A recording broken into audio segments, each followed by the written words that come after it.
The crackling of the campfire was the only sound cutting through the inky blackness of the forest. Mark poked at the flames with a stick, sending a swarm of amber sparks fluttering into the night sky.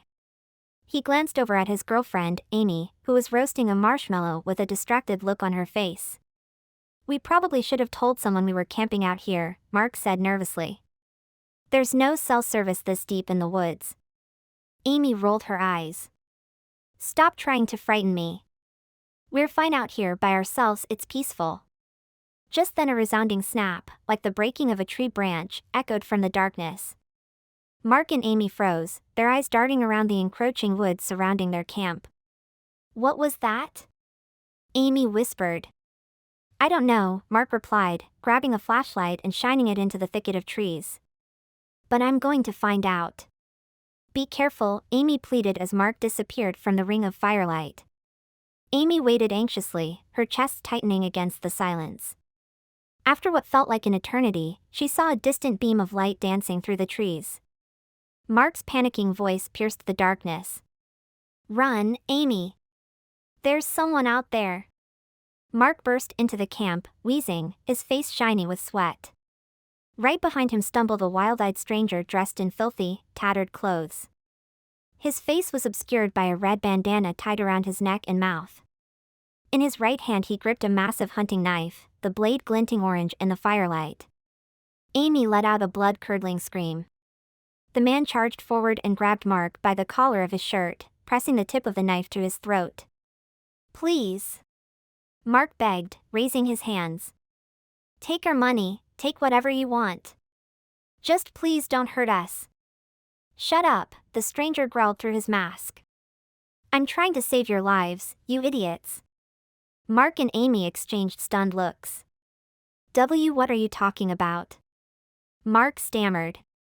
"There's no time to explain," the man said hurriedly, glancing over his shoulder into the woods. "We need to get out of here before it finds us. Now." He shoved Mark forward as the three crashed into the woods, weaving between trees with reckless speed. Amy could hear the stranger muttering to himself as he tracked something only he could see, his knife glinting in anticipation. Finally, he grabbed both campers and pulled them down behind a fallen tree. "Quiet," he rasped. "It's close."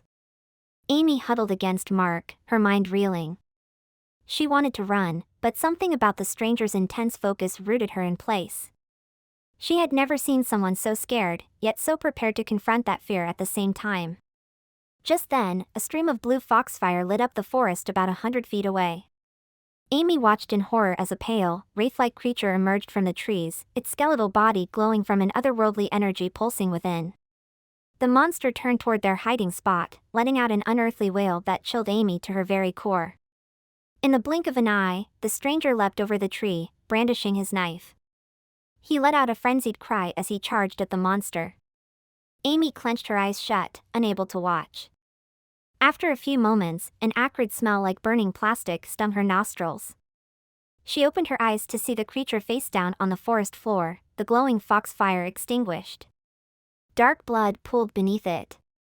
The stranger stood above it breathing heavily, his bandana now pulled down around his neck. Amy realized he was just a middle-aged man with kind eyes that now brimmed with relief. "It's done," he said, wiping his blade clean before returning it to a sheath on his belt. "You're safe now." Mark and Amy slowly rose from their hiding spot, stunned expressions on their dirty faces. "What was that thing?" Mark whispered in shock. The man sighed. "Something I've been hunting for a long time. Your campfire probably attracted it." "Lucky for you, it attracted me too." As Amy stared speechlessly at their rescuer, she decided maybe camping wasn't such a good idea after all.